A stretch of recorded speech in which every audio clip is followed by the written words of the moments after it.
Dear students, in last day we study about the structure of heart. कि भाई जो हमारे हृदय है, हार्ट है, उसकी क्या स्ट्रक्चर होती है और किस तरह से ये काम करता है, इसके बारे में हमने पढ़ा था। हमने ये भी पढ़ा था कि जो हमारा हार्ट होता है, ये हार्ट जो है 4 चैम्बर्ड होता है, 2 ऑरिकल्स एंड 2 वेंट्रिकल्स, यानी कि 2 आलिंद और 2 निलय पाए जाते हैं। Today is our topic is what is the mechanism of heart. आज का हमारा ये टॉपिक है कि हृदय की क्रियाविधि क्या होती है। यदि हृदय की क्रियाविधि और मैकेनिज्म को डिवाइड किया जाए तो उसको 2 टाइप्स में डिवाइड करते हैं। फर्स्ट है हार्ट बीट और सेकंड है सिस्टोल एंड डायस्टोल। फर्स्ट है हार्ट बीट, इसका समय होता है 0.8 सेकेंड, 8 सेकेंड का 0.8 सेकेंड का इसमें समय होता है और इसमें लगभग 70 ml ब्लड जो होता है वो बॉडी से पंप किया जाता है। तो एक हार्ट बीट खत्म होती है और दूसरी हार्ट बीट स्टार्ट होती है। इसके बीच के समय को हृदय चक्र या कार्डियक साइकिल कहते हैं। अब बात आती है हार्ट बीट। हार्ट बीट जब हमारी बॉडी की मैकेनिज्म होती है उसमें जो ब्लड पंप होता है, ब्लड पंप होने में जो हार्ट होता है, एक बार तो ये सिस्टोल होता है यानी कि सिकुड़ता है और एक बार होता है डायस्टोल यानी कि फैलता है। यानी सिकुड़ने और फैलने की जो क्रियाविधि होती है उसको हम हार्ट बीट कहते हैं। ठीक है, तो मैकेनिज्म इन विच हार्ट जो होता है वो सिस्टोल और डायस्टोल दोनों पार्ट होता है। तो एक बार सिस्टोल होने और एक बार डायस्टोल होने की जो मैकेनिज्म होती है उसको हार्ट बीट कहते हैं। और हार्ट बीट के अंदर 0.8 सेकेंड का समय लगता है। एक हार्ट बीट में लगभग 70 ml ब्लड जो होता है वो बॉडी के अंदर पंप होता है। अब सेकंड हम देखें कि भाई मैकेनिज्म क्या होती है इसकी, किस तरह से तो ये सिस्टोल होता है, किस तरह से डायस्टोल होता है। तो इस मैकेनिज्म में आता है सिस्टोल एंड डायस्टोल। फर्स्ट है सिस्टोल। सिस्टोल सिस्टोल मीन्स फैलना, फैलने को हम कहते हैं अनुशीतलन। तो सिस्टोल इन ऑरिकल्स, आलिंदों का फैलना या आलिंदों का धीरे धीरे से प्रसारित होना, तो इसको सिस्टोल कहते हैं, अनुशीतलन कहते हैं, एक ही बात होती है। अब सिस्टोल इन ऑरिकल्स, जैसा आप जानते हैं हमारे हार्ट के अंदर जो लेफ्ट पार्ट होता है उसके अंदर प्योर ब्लड होता है और राइट पार्ट में इम्प्योर ब्लड होता है। तो लंग से पल्मोनरी वेन्स द्वारा जो प्योर ब्लड होता है वो हमारे लेफ्ट ऑरिकल्स में या बाएं आलिंद के अंदर आ जाता है और वो पूरी तरह से भर जाता है। इसी प्रकार जो बॉडी से जो वेन्स होती है उसके द्वारा इम्प्योर ब्लड या अशुद्ध रुधिर होता है वह दाएं आलिंद या राइट ऑरिकल्स के अंदर आ जाता है। जब ये ऑरिकल्स पूरी तरह से भर जाते हैं तो उसमें एक प्रेशर उत्पन्न होता है। उस प्रेशर के कारण इसमें एक और प्रोसेस स्टार्ट होता है, डायस्टोल। पर पहले जब ये प्रेशर बढ़ता है तो उसके अंदर इसके जो वाल्व होते हैं, बाइस्क्यूपिड और ट्राइस्क्यूपिड बॉल जो होते हैं वो खुल जाते हैं। खुल जाने में फिर इसमें आपको पता है यहाँ पे जो ऑरिकल्स में एक नोड होती है जिसको कहते हैं SA नोड। इस SA नोड से कॉन्ट्रिक्शन तरंगे आती है, कॉन्ट्रिक्शन वेव्स आती है, जिससे ये इसमें डायस्टोल संपन्न होता है। तो डायस्टोल, ये जब ऑरिकल्स पूरी तरह से भर जाता है तो उसमें जो SA नोड होती है, साइनो-ऑलिकुलर नोड, उससे कॉन्ट्रिक्शन वेव्स निकलती है। ये कॉन्ट्रिक्शन वेव्स जो होती है ये ऑरिकल्स को या आलिंद को संकुचित करती है या सिकोड़ती है, जिसको हम डायस्टोल कहते हैं, जिससे जो ब्लड होता है बाइस्क्यूपिड वॉल्स और ट्राइस्क्यूपिड कॉल से होता अपने अपने ओर के वेंट्रिकल्स के अंदर आ जाता है, निलय के अंदर ये ब्लड आ जाता है। तो ये संकुचन होता है। अब हमने देखा जो ऑरिकल्स थे इसमें दोनों प्रोसेस हो चुके हैं। अब आता है सिस्टोल इन वेंट्रिकल्स। जैसे ही ब्लड इसके अंदर आता है, इसमें वेंट्रिकल्स में आता है, वे फूलने लगते हैं। तो फूलने की क्रिया को हम क्या कहते हैं? सिस्टोल। कि जैसे ही ब्लड लेफ्ट और राइट ऑरिकल्स में आता है वैसे ये फैलने लगते हैं।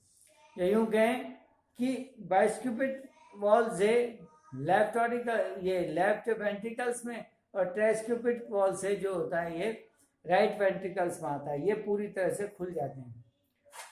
उसके बाद में होता है डायस्टोल इन वेंट्रिकल्स। इसके लिए आपको पता है इसमें एक नोड पाई जाती है जिसको एवी नोड कहते हैं, एवी नोड। पर आपने ये भी पढ़ा है कि एवी नोड से कॉन्ट्रिक्शन वेव्स आती है, वो वेंट्रिकल्स को पूरी तरह से नहीं सिकोड़ सकती है। उसके लिए कुछ अलग चीजें चाहिए होती है, और भी चीजें चाहिए होती है। आपने हर्ट की स्ट्रक्चर में पढ़ा था हिज के बंडल और परकिंजे फाइबर। तो एवी नोड, हिज के बंडल एंड परकिंजे फाइबर, ये तीनों कॉन्ट्रिक्शन वेव्स करते हैं। इन कॉन्ट्रिक्शन वेव से जो वेंट्रिकल्स होता है या निलय होता है वो सिकुड़ने का काम करता है, जिसको हम डायस्टोल कहते हैं। जिससे जो ब्लड होता है वो लेफ्ट में जो प्योर ब्लड होता है वो तो धमनियों से या आर्टरीज से होता हुआ इसमें चला जाता है, ये आर्टरीज से होता हुआ बॉडी के अंदर चला जाता है। साथ में जो राइट पार्ट में इम्प्योर ब्लड होता है वो पल्मोनरी आर्टरीज द्वारा होता हुआ वापस लंग्स के अंदर चला जाता है जहां पर ये प्योर हो सके। Just like A double circulation. तो फर्स्ट होता है डायस्टोल इन ऑरिकल्स, फिर है diastole in systole in auricles, diastole in auricles, systole in ventricles and diastole in ventricles. तो ये 4 पार्ट के अंदर डिवाइड होता है। यहाँ पे प्रत्येक बार में ब्लड जो है पंप होता है, पंप होने के कारण बॉडी के अंदर वो ब्लड चला जाता है। अब इसमें नेक्स्ट हमारे पास ये टॉपिक आता है कि what is the difference between veins and arteries. और धमनी और शिरा में क्या अंतर है, इंपॉर्टेंट है, इसको आप करने की कोशिश करना। नेक्स्ट हमारे पास में एक टॉपिक आता है ईसीजी। नेक्स्ट टॉपिक है ईसीजी, इलेक्ट्रोकार्डियोग्राफ। आपने किसी पेशेंट की ईसीजी देखी होगी, एक लंबी सी स्ट्रिप होती है, पट्टिका होती है, उसके ऊपर ग्राफ चलता रहता है। उस ग्राफ से ये हार्ट बीट के बारे में सही जानकारी पता कर लेते हैं, हृदय की धड़कन के बारे में सही जानकारी पता कर लेते हैं। तो ये इस तरह की स्ट्रक्चर होती है, ये P Q R S T इस तरह से होती है। एक ग्राफ यूं होता है, फिर बीच में बड़ा हो जाता है, फिर छोटा होता है, इस तरह से होता है। तो इसमें P जो होता है, ये P, ये किसमें कॉन्ट्रिक्शन पर जाता है, ऑरिकल्स, ऑरिकल्स या आलिंग, इसके अंदर कॉन्ट्रिक्शन बताता है। ठीक है, ये जो ये QRS वेंट्रिकल्स में, यानी निलय में कॉन्ट्रिक्शन बताते हैं। और फिर ये जो होता है ST, ये इसमें होगा सिस्टोल इन वेंट्रिकल्स। तो ईसीजी, इलेक्ट्रोकार्डियोग्राफ, हमारे हृदय से संबंधित अनेक बीमारियों का पता लगाने के लिए ईसीजी किया जाता है। इसमें 3 इलेक्ट्रोड्स काम में आते हैं, 3 इलेक्ट्रोड्स, जिसमें से 2 इलेक्ट्रोड को कलाई पर लगा दिया जाता है और 1 इलेक्ट्रोड्स होता है उसको एडी के अंदर लगा दिया जाता है। इससे बहुत सारे तार निकलते हैं। इन तार को हमारे लंग्स के ऊपर या यहाँ लंग्स के ऊपर जो हार्ट वाला क्षेत्र होता है वहाँ पे इन तार को लगा देते हैं। जब ईसीजी मशीन चालू की जाती है तो उसके मॉनिटर पर एक ग्राफ आता है जो हमारे हार्ट की मैकेनिज्म को दिखाता है। उस ग्राफ को PQRST से इंडिकेट किया जाता है। इसकी एक निश्चित वैल्यू होती है, एक ग्राफ से ज़्यादा या कम दोनों होता है तो उस कंडीशन के अंदर ये डिजीज को बताने का काम करता है। यहाँ PQ ये ऑरिकल्स में जो है संकुचन या कॉन्ट्रिक्शन या यूं कहें कि डायस्टोल को बताता है, जबकि QRS ये वेंट्रिकल्स में डायस्टोल को बताता है, वेंट्रिकल में डायस्टोल या संकुचन को बताता है, और S और T ये वेंट्रिकल्स में सिस्टोल को बताता है। तो इस तरह से यदि इसमें कोई एबनॉर्मलिटीज होती है तो इनकी वैल्यूज जो होती है वो चेंज हो जाती है, और उस वैल्यूज चेंज होने से हम उसके आगे पता लगा सकते हैं कि इसको कुछ डिजीज है या डिजीज नहीं है।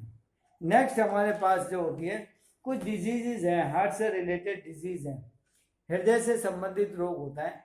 सबसे पहला और कॉमन जो रोग है वह बीपी, जिसको हम कहते हैं ब्लड प्रेशर। नॉर्मल वैल्यू होती है 120/80 mm ऑफ Hg। जो एक हेल्दी पर्सन होता है उसका बीपी 120/80 mm ऑफ Hg होता है। यदि इसके अंदर कहीं ना कहीं पे यदि एबनॉर्मलिटीज आ जाती है, तो एबनॉर्मलिटीज आ जाती है मतलब इसके जो वैल्यूज होती है ये कम या ज़्यादा हो जाती है। ज़्यादा होती है तो हाई बीपी और कम होती है तो लो बीपी इसके अंदर कहलाता है। बीपी से बहुत सारी बीमारियां क्रिएट हो जाती है और इन बीमारियों को क्योर करना जरूरी होता है। नेक्स्ट आता है हार्ट अटैक। हमारे हार्ट में जो धमनियों द्वारा या आर्टरीज द्वारा ब्लड की सप्लाई होती है और ब्लड में ऑक्सीजन होती है। यदि हमारे हार्ट को ऑक्सीजन प्रॉपर नहीं मिल पाए तो हार्ट की जो मसल्स होती है वो काम नहीं कर पाएगी, उसमें सिस्टोल और डायस्टोल में प्रॉब्लम आ जाएगी। ऐसी कंडीशन में जो हमारे हार्ट के अंदर काफ़ी तेज दर्द होता है जिसको हार्ट अटैक के नाम से जाना जाता है। अगर समय पर इलाज नहीं होता तो इससे रोगी की मृत्यु तक हो सकती है। एक होता है वेरिकोस वेन्स।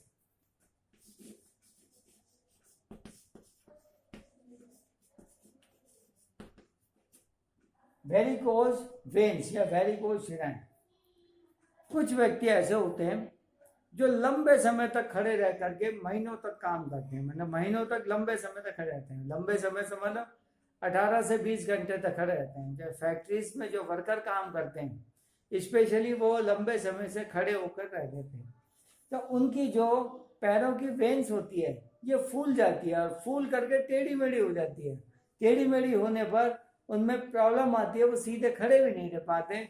ये वेरिकोस वेन्स या शिराएं कहलाते हैं। एंजाइना, एक होता है एंजाइना। ऑक्सीजन की कमी से जो हमारे हार्ट में कभी भी पेन हो जाता है उस पेन को हम एंजाइना कहते हैं। इसके बाद में नेक्स्ट कॉमन डिजीज होती है इसमें, वो है आर्टरीज से संबंधित डिजीज होती है। जो कार्डियक आर्टरीज होती है उससे संबंधित डिजीज होती है।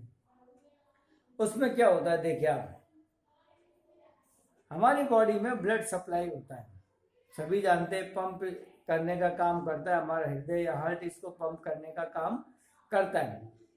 इसके लिए वेसल्स पाई जाती है या वेन्स और आर्टरीज पाई जाती है। जब हम चिकनाई युक्त फूड खाते हैं तो ऐसी कंडीशन में ये चिकनाई युक्त फूड जो होता है, जो इन आर्टरीज होती है, इनकी जो इंटरनल सरफेस होती है उस पर जमा हो जाता है, जिससे ब्लड के फ्लो में कमी आ जाती है। और ये ब्लड के फ्लो में कमी हृदय में तेज दर्द और ज़्यादा हो जाए तो इसको हार्ट अटैक का रूप ले लेता है। इसको ठीक करने के लिए एक आपने पढ़ा है बाईपास सर्जरी, हृदय की बाईपास सर्जरी की जाती है। इसी तरह से बॉडी में एक और होता है लसीका तंत्र।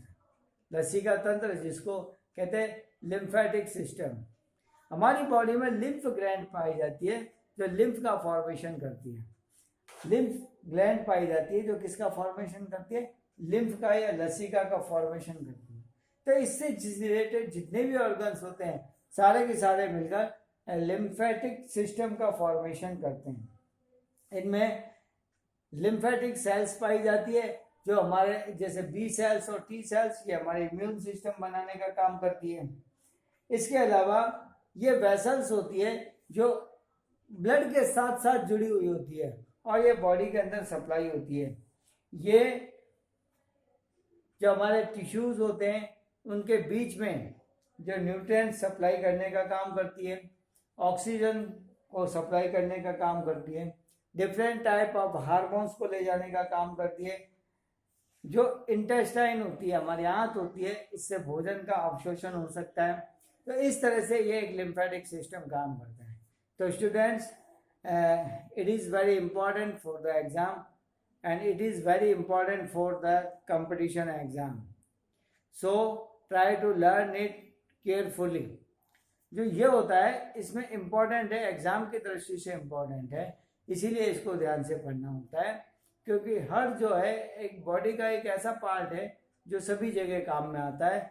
ये इससे ब्लड पंप होता है। अगर सेकंडों के लिए भी ब्लड पंप होना बंद हो जाए तो डेथ हो सकती है किसी भी व्यक्ति की। तो इसमें से क्वेश्चन काफ़ी पूछे जाते हैं, तो आप इसको सारा ढंग से तैयार करना और इसके डायग्राम बनाना। हर्ट का जो डायग्राम दिया हुआ है, ओरिजिनली डायग्राम जो बुक में है उसको बनाने की कोशिश करना। अदरवाइज मैंने थ्योरी के बेस पे आपको डायग्राम दिया था, वो भी इसमें काम कर जाएगा। Thank you.